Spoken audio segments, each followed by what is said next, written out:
Эрхэм үндэд үзэгчтэй лайв телевизээс өглөө болгон хүрдэг сонингийн тойм эхэлж байна. За уламжил ёсоор үндэсний шуудан сонингоос эхэл тоймлё. За үндэсний шуудан сонингийн тэргүүн нүрт нам төрийн хувь заяаг шийдэх одоо ир гэж хэмбэ гэдэг үндсэн хуулийн цэцгийн дарга одоо ирийн тухай материал нийтлэгдсэн байна. За үндсэндээ цэцээр хоёр асуудал очсон байгаа. За ерөнхий сайдын зүгээс улсын хурлын даргыг огцруулах одоо дүгнэлт гаргах асуудлаар цэцэд хандсан байгаа. За улсын хурлын дэд дарга инх хамгаалалт тэргүүтээ улсын хурлын гишүүд засгийн газрыг одоо хууль зөрчиж гин их чуулган хуралдахгүй байна, байнга ороод хуралдахгүй байна гэсэн асуудлаараа цэцээр өгчихсөн байгаа. За энэ асуудлыг сэтгүүлч баяр сайхан хүндсэн байна. За үндсэндээ гаргалгаа нь юу вэ гэхээр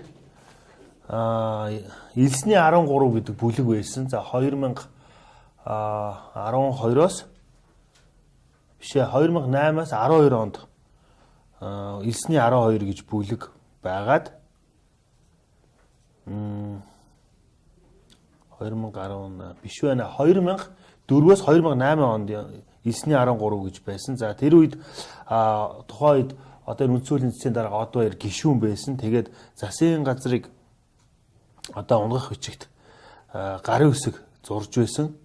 За энэ үүднээсээ улсын хурлын дарга инх болд гэдэг хүнтэй хувийн одоо харьцааны хувьд бол таарамжгүй гэх юм уу? Тийм байх боловч за энэ үндсэн шүүлийн сонингийн дээр бичснээр бол улсын хурлын дарга инх болд өнгөрсөн хугацаанд болж байсан аливаа асуудлыг сөхдөггүй зантай бололтой мөн үндсэн хуулийн цэцгийн дарга одоо өөрийн хувьд зарчмын асуудал дээр найзгүй хүн гэдэг нь өнгөрсөн амьдрал нь харуулж байна гэсэн ийм дүгнэлт хийсэн байна. Тэгэхээр яг цэцээр очсон хоёр асуудлын хувьд нэлээд тийм сонирхолтой байдал үүсэт байгаа юм байна. За үндсэн шүүлийн сонингийн тэргүүн нүрт Монголын сэтгүүлчдийн нэгдсэн эвлэлийн ерөнхийлөгч Мант хоёрын сэтгүүлчийн ажлын онцлогийг ойлгохгүйгээр зөрчлийн хуулиар торгож байна гэсэн ийм материал нийтлэгдсэн байна. За эрүүгийн хуулийн эрүүгийн хууль зөрчлийн тухай хуулийн 6-гийн 21-ийн гүтгэх заалттай холбоотойгоор өчигдөр Монголын сэтгүүлчдийн нэгдсэн эвлэл за Монголын хэвлэл мэдээллийн зөвлөл Глоб Интернэшнл төрийн бүс байгууллагаас мэдээлэл хийсэн зөрчлийн хуулийн дээрх заалтыг хуулиас хасаач гэсэн ийм одоо хүсэлтийг холбогдох газарт нь буюу юунд хууль зүйн дотоод хэргийн яамд тавьж байгаа юм байлээ. За энэ материал чинь 6 дугаар нүрэн дээр. За дараагийн өдөр тутмын сонингуудаас энэ асуудал сөхөгдсөн байгаа. За жишээлбэл Доргоцгийн хэмээн сайтын сэтгүүлч Баярмаа ташаа мэдээлэл түгээсэн гэх шалтгаанаар зөрчлийн тухай хуулиар 2 сая төгрөгөөр торгуулад байна. Гэвч энэхүү хэргийг хэвлэл мэдээллийн зөвлөлөөс сэтгүүлчийг ёс зүйн зөрчил гаргаагүй гэж одоо дүгнсэн байна. За цэрэн жаргал гэж сэтгүүлч хэдэн жилийн өмнө нийтлэгдсэн сониноос их сурвалж авч нэг шүүмж нийтлэл бичсэн. За энэ нь бас ингээд зөрчлийн хуулиар бас торгуулчихад байгаа юм байна. За хэргийг одоо мэдүүлэг авсан цагдаагийн албан хаагч өмнө нь нийтлэгдсэн сонины их сурвалжийн үнэн эсхийг батлах баримт хангалтгүй мөн тухайн үед бичиж байсан дуу хураагуурын хальсанд байхгүй тул зөрчлийн хуулиар торгоно гэдээ ингээд торгосон байна. За мөн Арангаа аймгийн засаг даргатай холбоотой нэг мэдээллийг манай нэг сэтгүүлч одоо 100-ны мэдээ сонин шиг санагдаж байна. За 15 удаа гадагшаага гадны улс орн руу аялж явсан гэд ингэж бичсэн чинь нөгөө хүн нь би одоо 15 биш 13 удаа аялсан гэд ингээд одоо зөрчлийн хуулиар 2 сая төгрөгөөр торгочихсон ийм одоо зүйлүүд байна. Тэгэхээр үүнтэй холбогдуулаад энэ одоо хуулиас энэхүү гүтгэх гэсэн заалтыг авч өгөөч гэж одоо сэтгүүлчдийн 3 одоо байгууллага холбогдох байгууллагад нь хандаад байна. За үндсэн шүүлийн сонингийн 2 дугаар нүрт байгаль орчин аялал жуулчлалын сайд Цэрэнбат эрчим хүчний ачаалал 1.3 сая хүнд хүрэхгүй байгаа нь бодит үнэ гэсэн ийм нийтлэл гаргасан байна. За Улаанбаатар хотод шилжин ирж бугаа насан туршидчдээс 50,000 төгрөг, насан туршаагүй эрхчдээс 25,000 төгрөг авна гэсэн шийдвэрийг 2003 онд гаргасан. Гэтэл хүний эрхийн комисс уг шийдвэрийг одоо зөрчсөн хүний эрхийг зөрчсөн гэж үдээ Чингэлтэй дүүргийн шүүхэд хандсан. За шүүх болохоор одоо хүний эрхийн комиссийн одоо энэ шаардлага зөв байна гэдэг уг одоо хуулийн заалтыг цуцалчихсан юм байна. За үүнээс үүдээд гэр хорооллын замраагүй төлөвлөлт бий болж өнөөдрийн утаа бий болсон гэж одоо байгаль орчин аялал жуулчлалын сайд ярьсан байна. За бид эхний ээлжинд дулааны алдагдлыг бууруулах ёстой гэсэн ийм одоо зүйл ярьжээ. За өчигдөр оны онцлог хүүхдүүд шагналаа гарцсан байгаа. Монгол Улсын ерөнхий сайд шагналыг нь гардуулсан. За энэ 27 дахь жилдээ зохион байгуулагдаж байгаа энэ арга хэмжээнд за 10 номинацид 29 хүүхэд шалгарснаас хөгжлийн бэрхшээлтэй 8 хүүхдийн баг шалгарсан байна. За ерөнхий сайд хүрээсөх оны онцлог хүүхдүүдэд баяр хүргэж за манай улсын нийт хүн амын 35.8% нь 18 хүртэлх насны хүүхэд эзэлдэг. Засгийн газраас хүүхдийн дээд эрх ашиг хангах, хамгаалахын төлөө хүчин чармаалт гаргаж төсөв хөрөнгийг үр ашигтай хуваарлах, хүүхдийн хөгжлийг дэмжсэн бодлого хөтөлбөрийг дэмжих хэрэгжүүлэх чиглэлээр ажиллаж байна гэж ингэж ярьжээ. За нэгэн эмч ярьсан байна, зүрх судасны эмч болор туяа та идэж болно, гэхдээ зохистой хэм хэмжээг барих хэрэгтэй гэж. Монголчууд бол одоо ямар хоол сайхан хоол вэ гэхээр их хоол сайн гэсэн. Тэр нь цадтал хооллох гэдэг юм уур зуршилтай. За төр татвараас зайлсхийдэг гих алт олборлогчдод найр тавих учир юу вэ гэсэн мэдээллийг үндэсний шүтэн сонингийн эдийн засгийн албаны сэтгүүл мягмар дөрж бэлдсэн байна. За одоо тушаагдаж байгаа 25 алт гэдэг бол 2 их 80 төгрөг юм аа. Үүнээс 5% татвар авахд улсын төсвөд хамгийн багадаа 55 тэрбум төгрөг төвлөрнө. Мөн дээр дурдсан өсөн нэмэгдэх роялтыг тооцох юм бол баггүй мөнгөнд дүн яригдаж байгаа. Харин 2.5% татварын хөнгөлөлт үргэлжилбэл улсад орох ёстой энэ мөнгөний тал нь алт олборлогчдод хөнгөлт хэлбэрээр үлдэх юмаа гэсэн ийм зүйл. 2.5% татвар алтан дээр ноогдуулж байгаа дээр холбогдуулж ирсэн байна. За намчирхал Монголд ер нь нэлээх байгаа. За үүнтэй холбогдуулаад саяхан Булган аймгийн Бугуул сумын дээр харамсалтай хэрэг гарсан байна. За Монгол Ардын намаас сонгогдсон сумын иргэдийн хурлын төлөөлөгч О нарын 5 хүн тус сумын ардсан намаас сонгогдсон Б гэдгийн одоо шүндүүл хурж ирээд за их нэртэй нээж хоёулангийн зодоод улмаар Б нь одоо тархиндаа гэмтэл аваад Архуул аймгийн эмнэлэгт хөргөгдөд нас орсон ийм одоо харамсалтай хэрэг гарсан байна. Тэгээд за I92 шатхууны үн 100 төгрөгөөр буурч бусдынх нь нэмэгдсэн хэвээр байна гэсэн мэдээллийг сэтгүүлч сарын гэрэл бэлтгэсэн байна. За он гарснаас хойш шатхуун үнийн үн 5 удаа нэмэгдээд байгаа. За үүнд мэдээж ард түмэн нэлээд бохимдолтой байгаа. За сая засгийн газар 100 төгрөгөөр бууруулсан.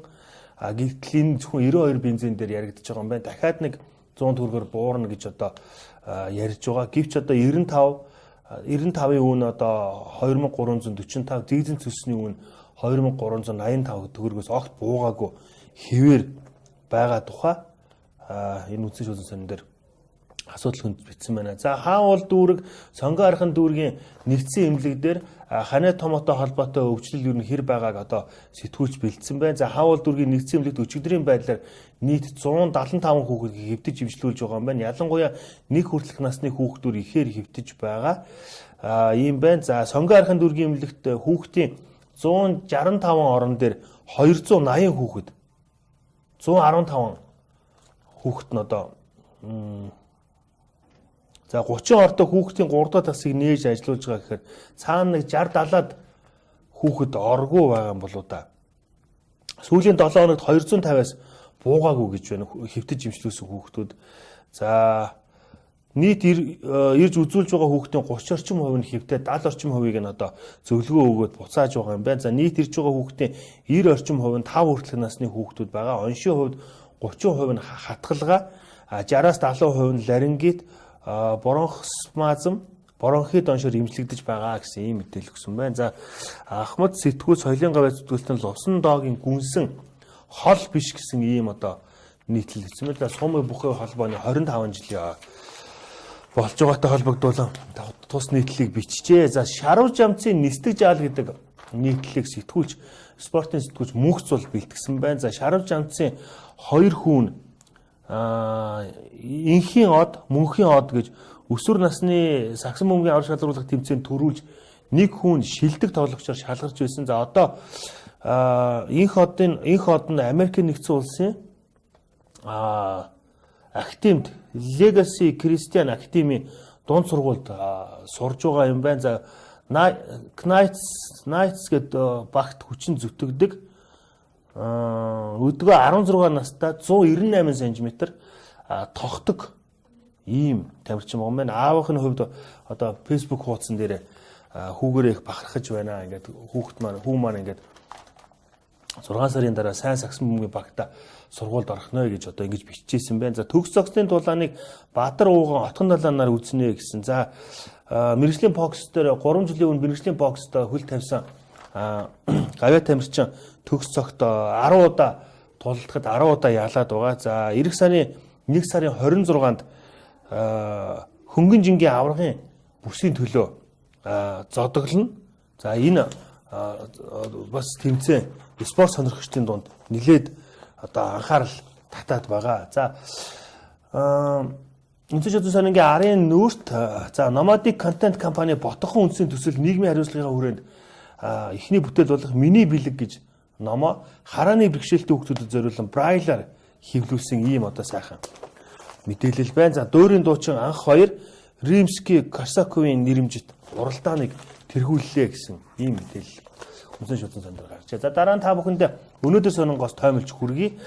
За утаатай холбоотой 2 нийтлэл гарсан. За Улаанбаатарт эрүүл хүүхэд төрүүлэхэд бэрх боллоо гэсэн нийтлэлийг сэтгүүлж бат ундрах тэрсэн байгаа. За өмнө нь бол бид нар олон улсын байгууллага, эрүүл мэндийн байгууллагын одоо ямар нэгэн судалгаа дүгнэлтгүйгээр ерөнхий тойм маягаар ярьдаг байсан. Харин одоо нийгмийн эрүүл мэндийн үндэсний төв нэгдсэн үндэсний байгууллагын хүүхдийн сангийн Монголыг төлөөлөгчийн газар хамтраад агаарын бохирдол хүүхдийн эрүүл мэнд гэсэн судалгааг гаргасан. За 70 гаруй мэрэгжилтэн үүнд одоо оролцсон байгаа. За Улаанбаатар хотын агаарын бохирд хүүхэд жирэмсний эмэгтэйчүүдийг эрсдэлд оруулах хэмжээнд хүрсэн гэсэн ийм одоо дүгнэлтийг хийсэн. За энэ нь ураг амьгүй болон дутуу жим багтаа төрөх цаашлаад амьсгалын замын архаг өвчин уушигны хатгалгаагаар хязгаарлагдахгүй болж амийг нь авч чадах ийм одоо эрсдэл дагуулад байгааг судалгаагаар гаргасан байна. За хорт утаа хүүхдийн хөвлөд байхаас нь эхлээд насанд хүрсэн хойно ч гэсэн занал хэлж бөөд их санаа зовж байна. Агаарын бохирдлыг зөвхөн Улаанбаатарчууд биш улсын хэмжээнд ярих цаг болжээ гэсэн энэ судалгааны тайланд онцолжээ. За энэ судалгааны тайлыг цааш нь үргэлжлүүл та бүхэнд мэдээллийн за дэлхийн томоохон хэвлэл мэдээллийн байгууллагууд хүртэл за Нью-Йорк Таймс сонин хүртэл монголчууд амьсгалсныхаа төлөө өгөж байна гэсэн ийм одоо нийтлэл гаргасан байгаа. За Улаанбаатарын зарим хэсэгт агаарын бохирдлын төвшин байнга маш их буюу улаан өнгийн дохио зааж дэлхийн эрүүл мэндийн байгууллагын хөлцөх хэмжээнээс хэдэн зуун дахин их байгаа юм байна. За эдгээрч одоо эрх баригчид агаарын бохирдол төгшүүр зарлах хэмжээнд хүрснийг хэн нотлох юм бэ гэж одоо хээв нэг одоо сууж байгаа. За тус тайлангаас нэг зарим тоо баримтыг хүргэе 2013-аас 17 онд жилд дунджаар 470-аас 560 хүүхэд амьгүй төрж 900-аас 1200 ураг зулвсан байна. Энэ нь одоо юу гэсэн үг вэ? Монгол улс жил бүр 5 хүртэлх насны 3000 орчим иргэнэ одоо буцааж явуулчихдаг ажээ гэж. Явуулчихдаг гэдгийг нь одоо хашилтанд хийсэн байна. За тэгээд зөвхөн хатгалгаагаар гэхэд жил бүр 400-аас 500 хүүхэд нас барах болжээ. Эдгээр өвчин хүндрэхэд хорт утаа хамгийн их буруутай гэсэн ийм зүйл байна. За Америк нэгдсэн улсын Чикаго хотын их сургуулийн агаарын чанарын судалгааны багийнхан хорт утааны улмаас хүний нас дэлхийд дунджаар 1.8 жилээр хорогддог болохыг тогтоосон байна. За утаатай холбоотой өнөөдөр сонингийн тэргүүн нүрт гарсан бас нэг нийтлэл нь ерөнхий хяналтын сонсголоос ер булсын үр дүн гарах уу гэсэн ийм нийтлэл байна. Монгол улсын ерөнхийлөгчөөс улсын хурлын дараад агаарын асуудлаар утааны асуудлаар ерөнхий хяналтын сонсгол зохион байгуулах гэсэн ийм одоо хүсэлт гаргасан. За улсын хурлаас бол үүнийг нь одоо хангасан байгаа. За Монгол ялан хэмээн гарч ирсэн ерөнхийлөгчийн өнгөн дээр монголчууд бид ялагдлаа утаанд нисэг тэрэг хөлөглөө нийслэлийн утааг дээрээс нь толдцоход утаатаа зайн зарлалаа хэмээн сүржигж байсан экс ерөнхийлөгчид ч гэсэн эгдүү хүрж байна гэж.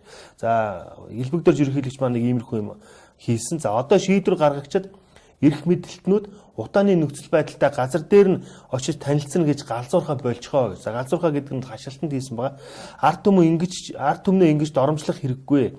Ерөнхийлөгчийн санаачлагаар хийх гэж байгаа ерөнхий хяналтын сонсголоос үр дүн хүлээх нь зүйтэй юу гэсэн ийм одоо асуудлыг хөндсөн байгаа.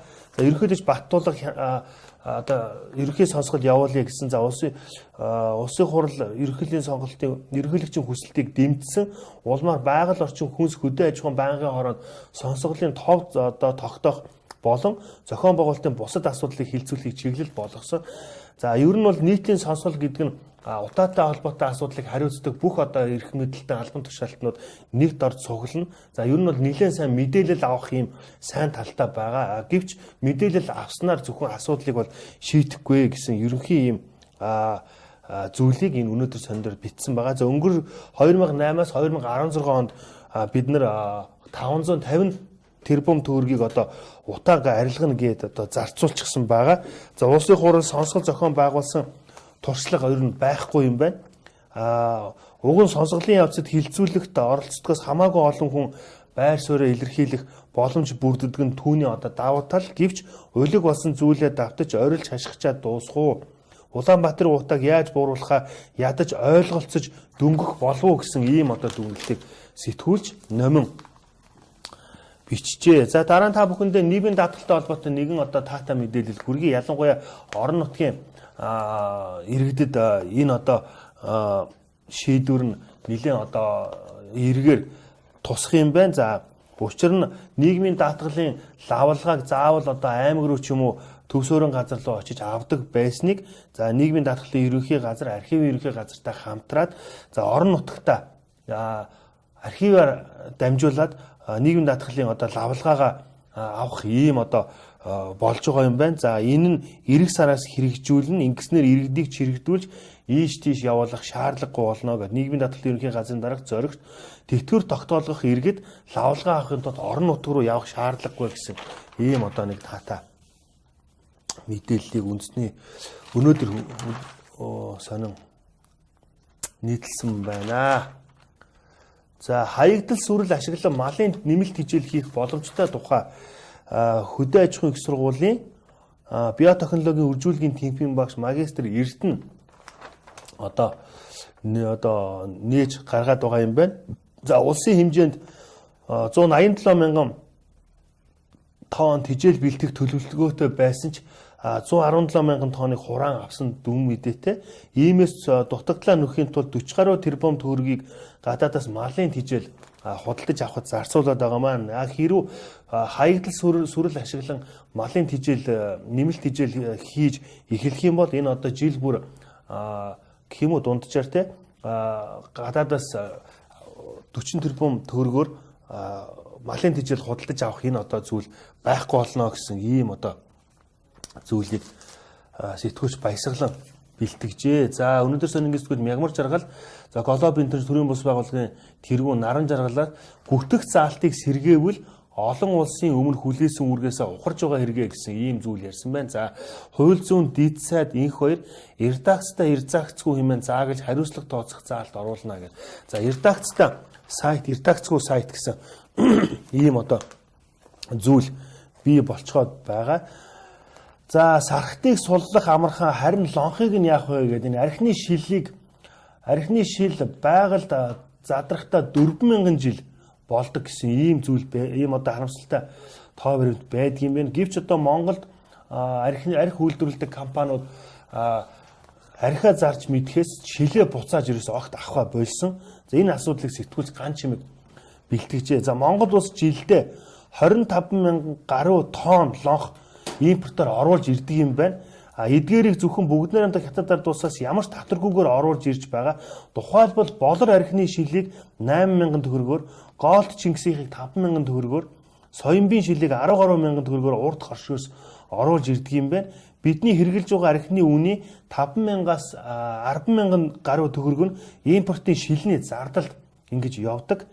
Согтууруулах ундаа үйлдвэрлэгчдийн хувьд бүтээгдэхүүнээ нэгэнт зарсан бол гүйцээ хаягдал шилээ татан төлөвлөрүүлэх дахин боловсруулах талаар огт өрөөсөө анхаардаг юм байна. За импортоор оруулж ирж байгаа 25,000 гаруй тонн лонхны 30 гаруй хувь нь буюу архины шилнүүд нь тэр чигтээ байгальд ингэж хаягддаг ийм одоо харамсалтай тоо баримт байна. За яг хаягдл шилээр дахин ашиглаж байгаа ийм ганц нэг жишээ бол байдгийм байна. Жишээлбэл одоо японочууд явган хүний замын хавтанг хаягдл шилээр чанартай бат бөх хийж болох ийм одоо технологи манайтай хуваалцах мэдэгдээд санамж хүчигт зурчгаад байгаа юм байна. За хаягдл шилийг бутлаад илс болгоод шохон чулуутай хойлоод тусгай барьцалдуулагчаар бэхжүүлэн импортыг орлох хиймэл чулуун тавцан хийх юм одоо бас технологи тоног төхөөрөмж нь Монгол бэлэн байгаа юм байна. За уул нь үүнийг хийчих юм бол жилд одоо 10,000 гаруй тонн хиймэл чулуу тавцсан бүгд нэрмдэх хятад ард улсаас авдаг энэ байдал бол жоохон багасах юм байна. За өнгөрсөн намар ховдынхан хар ус нуурын эрэг орчмыг цэвэрлэхэд согтууруулах болон ундааны одоо 5 ачааны машин дүүрэн юм шил гарсан ийм зүйл гарсан юм байна. За ерөнхийдөө архины үйлдвэрүүдээс GM International-ийн жилд 1-2 удаа хямд ч гэсэн шилээ буцааж авдгийм байна. За өмнө нь хуучин шил аванч гэдэг юм нэг иймэрхүү байдлаар явдаг байсан. Архины компаниуд шил авахаа болсноос болоод ингээд шил байгаль дээр шууд хаягдж байна. За насан бурмаг 25 сая төгрөгөөр шагналаа гэсэн юм спортын мэдээ байна. За Монголын чөлөөт бүхийнхэн шинэ жилийн баяраа тэмдэглээд энэ үеэрээ дэлхийн авир шалралт тэмцээнээс 4 медаль авсан Монголын анхны тамирчин болоод байгаа. Гавьяа тамирчин насан бурмаг 25 сая төгрөгөөр за хүрэл медалаар Ингрэ Милоос олон улсын хэмжээний маасаар төвшин тулах, шовдор нарыг тус бүр 10 сая төгрөгөөр шагнажээ. За DJ Баатрийн шин танил болонда ярьцлага хийсэн байна. За тэрээр 2006 оноос хойш DJ хийж байгаа. Лондонд сурж амьдарч байхдаа энэ чиглэлээр сонирхож эхэлсэн хөвчлэн Deep Tech Minimal House урсгалаар тоглодгоо гэсэн ийм ярьцлага өгсөн байна. За 100-ны манлаа эстрадын дуучин гавьяат жүжигчин сарын туяа мөнгөн шин тоглолтоо энэ сарын 30-нд Монет зоогийн газар хийхээр болсон тухай түүнтэй сэтгүүлч ярьцлага хийжээ. За амьтдын бууланд залхуу амьтан слот, дөргөн хатны дэглийг гихчлэн хар сүлтийн тухай материалууд нийтлэгдэжээ. Зараа та бүхэндээ өдрийн сонингоос тоймолж өргөн өдрийн сонингийн тэргүүн нүрт оны онцлог хүүхдүүд тодорлоо гэсэн мэдээлэл байна. За би түрүүн үндсэн шудан сонинг тоймлохдоо энэ тухай мэдээлсэн. За Эрдэнэт компани туузын гишүүн дааган болд Монголын төр хямраад гацаад байгаа нь нэг шөнийн дотор болсон процесс бишээ гэсэн ийм одоо ярьцлагыг сэтгүүлч Баасан сүрэн байсан. Баасан сүрэнд өгсөн. За Монголын төрд сонгогдсон олон хүмүүс мэдлэг багтаа ном уншдаггүй, хэл усгүй, тархиа ажилуулдаггүй учраас хоолой хамгийн хялбар аргаар идэх гэж оролддог. Онцгой чадвартай хүмүүст бол уралдаан өрсөлдөг хэрэггүй. Хэний ч хамааралгүйгээр хоолоо олоод урагшилдаг. Сайн эмч байлаа гэхэд өвчтнүүд араас нь мөнгөө бариад гүйдэг нь жамын үзэгдлээ. Чаддгүй хүмүүсийн араас хинч хөөцөлддөг. Ийм хүмүүст хулгай хийхээс өөр арга олддгүй юм а гэж өнөөгийн улс төрчдийн төрхийг хэлжээ. За улс хурлын гишүүн Пүрэвдөр засгийн газрын тэргүүн маска зүү гэж хэлсэн нь л одоо утааны эсрэг хийсэн ганц ажил болоод байна гэсэн юм. За үнэхээр одоо эрүүл мэндийн яам, боловсролын яам бол ерөөсөө маскжуулах аянч гэдэг юм уу ийм л зүйл одоо хэлж байгаагаас өөрөөр одоо утаатай үнэхээр одоо тэмцэж чадахгүй байгаа. За өдрийн сонингийн сэтгүүлч мөнх цэцэг хоорондоо алалцаж байхаар хоёр булаагаас салаач Монгол ардын намын залуусаа гэсэн. За ерөнхий сайд хөрөлсөх улсын хурлын дарга инх болтны тухай нийтлэл бичсэн байна. За хар тамхитай холбоотой хар тамхины хяналтын албаны дарга Сүхбаатар хар тамхитай тэмцэх газрын ахлах мөрдөж Мантухай нараас сэтгүүлч мөнх сууд ярьцлага хийсэн байна. За хар тамхины гэмт хэрэгтнүүд сим ав гэсэн аргачлалыг ашиглаж байгаа гэсэн. За ерөнхийдөө бол 2018 оны 12 дугаар сарын байдлаар нийт 197 хэрэгт 402 хүн хар тамхины хэрэгт одоо холбогдоод байгаа. За энэ нь бол одоо өмнөх жилдээ харьцуулахад 60 гаруй хувиар нэмэгдсэн ийм үзүүлэлт байгаа юм байна. За тоонох үзүүлэлтийн хувьд өссөн нь гэмт хэргийн илрүүлэлт, ажиллагаа ихсэнтэй холбоотой гэсэн ийм зүйлийг ахлах мөрдөн байцаач мантухай ярьсан байна. За Монгол улсад хар тамхи хууль бусаар нэвтрүүлсэн гэмт хэрэгт оноож байгаа яална харьцангуй хөнгөн. Тийм учраас 2 хөршөөс манай улс руу чиглэсэн хар тамхи мансруулах бодисын нийлүүлэлт нэмэгдээд байгаа юм байна. Ганц 2 удаагийн явалтаар аз туршаад хар тамхи тээвэрлээд баригдахгүй үлдэж магадгүй гэж хөнгөмсгөр найдсан хүмүүс хуулийн заалтыг ашиглан олон удаагийн гэмт хэрэгээс мултрах боломжтой байна гэсэн ийм зүйлийг одоо хар тамхины хяналтын албаны дарга Сүхбаатар сэтгүүлчид ярьжээ.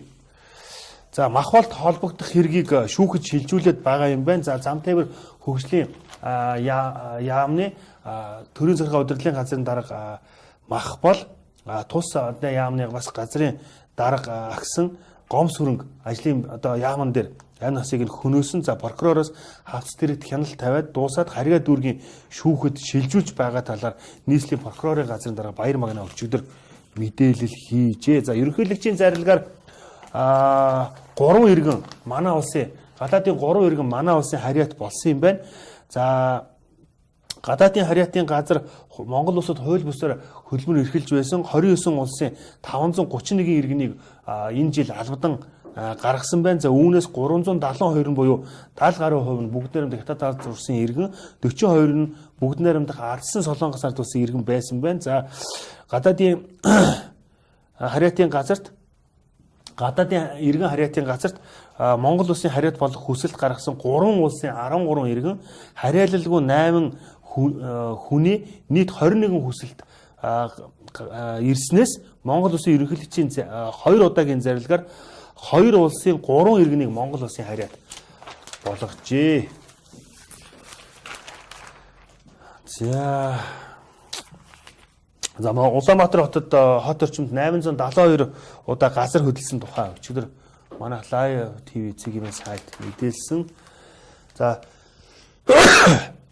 өчигдөр 100 сарын баярын тухай сэтгүүлч ганц харуул танин мэдхүн мэдээлэл бэлтгэсэн байна. За Баартугийн Зангад Монгол Улсын Хөлмөрийн Баатар ардын жүжигчин Зангадгаатай сэтгүүлч Бацангэл Монголын домогт уран бүтээлчдийн дуу би бараг аялсандаа аялсан гэсэн ийм гарчигтай ярьслага өдрийн сонд гарсан байна. За дараа нь төгсгөлд та бүхэндээ 100-ны мэдээ сонингоос тоймолж хүргэе. За аюулгын зөвлөлийн гишүүд протоколтой уулзах цаг нь болжээ гэсэн нийтлэлийг сэтгүүлт амьдын очир бэлтгэсэн байна. За үндэсний аюулгын байдлын зөвлөлийг бүрдүүлдэг Монгол Улсын ерөнхийлөгч ерөнхий сайд улсын хурлын дарга 3 одоо байнга уулзж байгаа талаар тэдний өөрсдийнх нь одоо ярьсан яриагаар батлагдаж байгаа юм байна. Уг нь бол одоо энэ 3 одоо субъект байнга ингэж уулзах ёсгүй. Уулзсан тохиолдолд одоо протоколтой уулзах ийм одоо хууль зүйн заалт байдаг юм байна. За үүнийг нь одоо сэтгүүлч сануулжээ.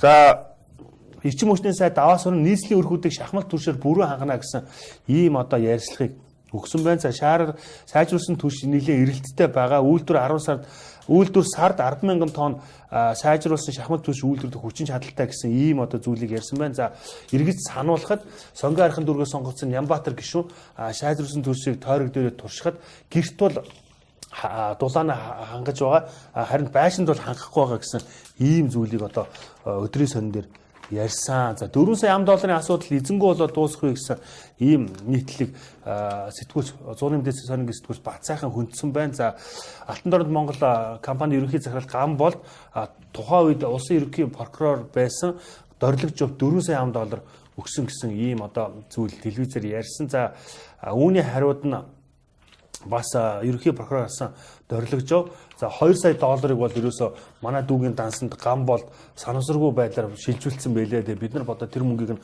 буцаагаад шилжүүлсэн гэсэн ийм одоо зүйлийг бас ярьсан. За тэгээ энэ хэрэг ингээд үндсэндээ замхарж байгаа тухай, замхарах вэ гэсэн ийм болгоомжл байгаа тухай 100-ны мэдээ сонингийн сэтгүүлч Бацайхан хүндсэн байна. За Овоотын техник интенсивийн үндэслэлийг 90 оны ихээр танилцуулна гэсэн. За Aspire Mining компани Хөвсгөл аймгийн цэцэрлэг сумын Овоот ордын тээзүг танилцуулахад бэлэн болсон тухай нийтлэл гарсан байна. За сэтгүүлч үл олдох хууль хэмжүүлэгч Монголтой ярилцлага хийсэн байна. За төрийн тогтолцооны гажуудлаас болж байгаль орчны эсрэг гэмт хэрэг газар авсан гэсэн ийм нийтлэл байна. За мөн сэтгүүлч зотлын бүхий өргөө сар шинээр үүдэ нэнэ гэд. За саяхан хоёр тал маань уулзсан авраг Батэрдэн үндэсний бүхий холбооны тэргүүн Батэрдэн далаа даян дархан аврах Батмөнх нар Баян мөнх нар саяхан уулзаж одоо ерөнхий тохиролцоонд одоо хүрээд байгаа. Тэгээ бүхий өргөө маань одоо хаалттай байгаа бүхий өргөө маань сар шинээр одоо бүхий барилдааны үеэр одоо нээгднэ гэсэн ийм мэдээлэл 100 мэдээ санаа хүргэжээ. За ингээд та бүхэндээ өнөөдрийн үндэсний өдөр тутмын сонингуудын тоймыг хүргэлээ. Маргааш 930 мондоос эргэж уулзъя. Өдрийг сайхан өнгөрүүлээрэй баяртай.